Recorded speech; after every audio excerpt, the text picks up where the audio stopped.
Hi, so we're back here with sexy mom expert Allana Pratt.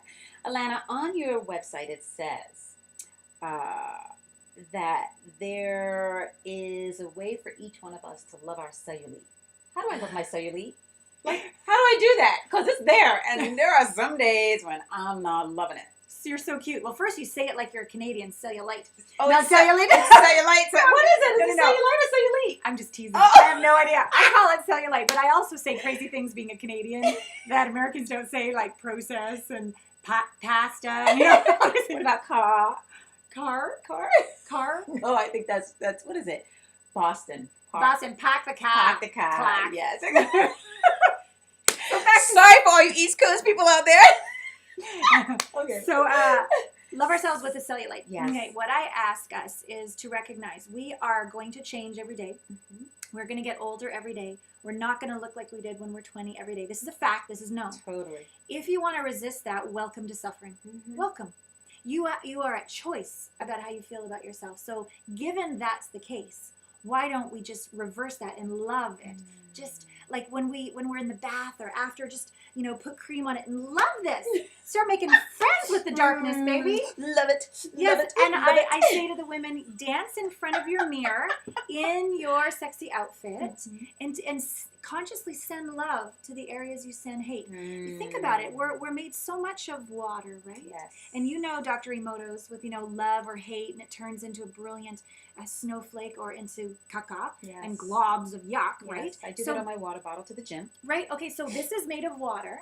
And every time we go over our thighs, how many thousands of times have we touched our thighs in cellulite and sent hate? It's adding up. Totally. Knock it off. Just start loving yourself. Dance naked, dance in lingerie in front of the mirror. Keep sending love to yourself until you can be with it. Yeah. When I coach Lisa Gibbons through Dancing with the Stars, it's a very valid concern. 52 million people, her thighs. Oh, completely. I get it. Mm-hmm. And the camera adding weight. Sure, the whole thing, but that's the same conversation every one of us has when we make love. That's right. Right? That's right. I mean, how many of us are so present as he turns us over? We're like, oh God, he's looking at my thighs. It's so funny you say that. I swear to God, I was just thinking. I was like, no, Don't you fine. know? I'm All of you fine feel until he turns me over, and I'm like, fuck. No, it's so true. So it's a common thing. We're all in the same boat. Yes. So we can be sisters as this, but like as soon as we get over it, they don't care. Yeah. And if we care, it's funny, they notice. Mm-hmm. But if we don't notice, they don't care. We are so in the power here. Yeah, it's So do your practices, send your love to it, do your mantra, even if it takes a while to build a new habit. Mm-hmm. Do whatever it takes to love yourself exactly as you are. Reframe it. Stretch marks. When I look at my stretch marks, I'm like, I got a baby. Mm-hmm. Versus I got stretch marks, okay? Yeah. So we got cellulite. Like these hips have been somewhere. Like what is Maya Angelou's poem? These fabulous hips as I'm swaying. Oh, yes. I love it. Reframe it. Yes. Because it's not going anywhere. Well, let me ask you something, because, you and I are considered thin by American standards. And I just find that when I speak to women about body image and about beauty, they have this attitude, well, but you're thin. You don't know the pain that I go through being 200 pounds. Right. So what's your advice to women like that? Because to me, I've seen some full-figured sisters who have much more self-esteem than someone who's a size 0. It's very, very true. I think what we need to understand here first is that we can never compare ourselves to another. Totally. Let's say I've gone through a divorce and you've gone through a divorce. The worst thing I could say to you is, oh, I know how you feel. Because that's absolutely taking away your experience. So I don't know what it's like to be 200 pounds. I'm not going to say that I'm in the same boat. But what I will say is that sometimes I'm only asked out on a date because I'm pretty as arm candy. Not because I'm valued. I'm used. And manipulated. So there's a lot of self-worth issues in my world that I have to deal with being quote unquote pretty. Right. Okay. So we all have our shit. Yes. Okay. We all have our stuff. So those that are dealing with the weight have another issue. I have another issue. We all have the issue of, are we going to let outside opinion determine our worth, or are we going to define ourselves from the inside out? And that is a global conversation. I love that. Speaking of global, you inspire thousands of women worldwide. Who would you say are your inspirations? Oh, girlfriend, get shivers right now. Because I have a telesummit coming up. Okay. And I have an amazing list of women I'm interviewing. And I have the direct phone numbers for Sophia Loren. Oh, get out of here. Susan Sarandon. Wow. Suzanne Summers. Wow. And Goldie Hawn. And I've had them for 3 weeks. Wow. And I haven't called because I'm scared. And I wanted What are you to. scared of? Well, okay, so I'm human too, right? Yeah. But what's coming up for you around that? I want to look good. I want my sales page to look good enough. I want to do enough research on what their charities are about and what they stand for in the world so that when I make that request, I don't make it from, I really want an interview with you so I can sell my telesummit. Totally. I want it to be the truth, which is I want to honor you. You walk your talk. You are a sexy, soulful, and successful woman. Teach me what I don't know.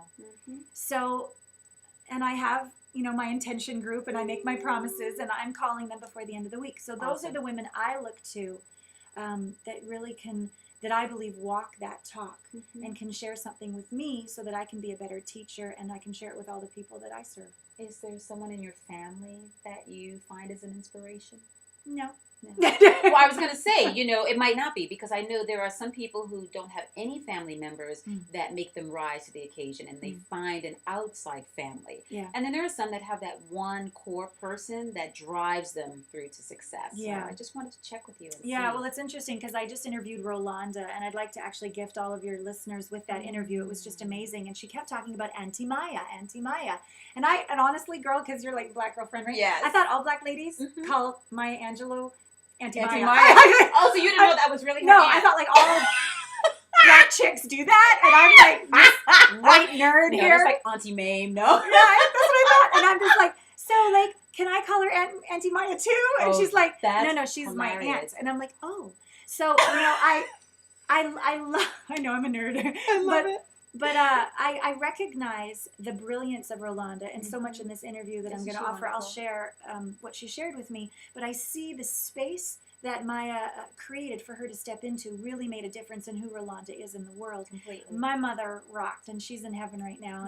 And I think she sends me little white butterflies and everything. And so she created the space that she could for as long as she did. But no, I'm looking to my Auntie Mayas and Sophia Lorenz and those women to help guide me on my path. And I really think right now in the world, a lot of us are pioneering a new path. I personally am about the sacredness coming back to sensuality, but it's not like it's a new conversation. Right. In the ancient goddess culture, that's how it was. Yes. So we're just here together to remind each other of who we really are. Great. I have another quote that I found that you said, "You can't help the hungry if you're starving yourself." So, what does that mean? That means another way of saying when mama's happy, everybody's happy. Another way of saying put your oxygen mask on first. Another way of saying if you don't fill yourself up, you have nothing to give to those you love. Okay. So I want women to understand that this whole idea that I'm too tired, I don't have enough time, is accurate, is validated. I totally agree, and yet it doesn't work. It doesn't work if we want to be playful with the kids, That's right. be sisters, not competitive with other women. Yes. If we want to be an invitation versus a nag with our partners, it just doesn't work. We have to love ourselves so much, and as an act of love for others, fill ourselves up first. So guilt just no longer becomes a conversation, and it's a practice, and it's a daily practice, but it's worth it. So let me ask you something. With a woman, let's say, who has 3 kids, she is 35 years old, single, she has a job that she doesn't like, that's not fulfilling her, she's working 8 hours a day and probably a part-time job on the side to put the kids through school. She has no love life, and she's tired, she's frustrated, she's resentful and bitter. What do you say to someone like that walks in your door and says, sexy? Who has time to be sexy? Well, the first thing I say is she interested in another way? Because there's a lot of women like that, and I personally I've been there too. When I first was a single mom, I just gave up, and I was having more fun being a victim than I wasn't looking for a solution. So while I hear her story and I have tremendous empathy for it, there's really no sense in talking to her unless she's actually open, even just a mustard seed of willingness to another way. So if she's willing, then the next thing for me to say is to get into my world, get my emails, sign up for my telesummit, get that conversation changing on a weekly basis. It's about little steps. Small hinges swing big doors. It's not about some transformation that I can give her overnight, but I need to get her in the conversation that there's another way. That's the first place.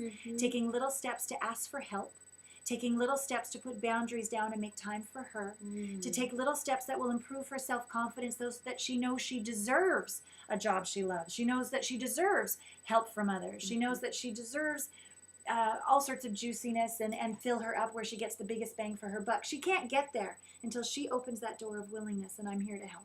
Nice. When we come back, we're going to talk more to Allana Pratt about love, relationship, and how to get the sex out of sexy. Stay tuned.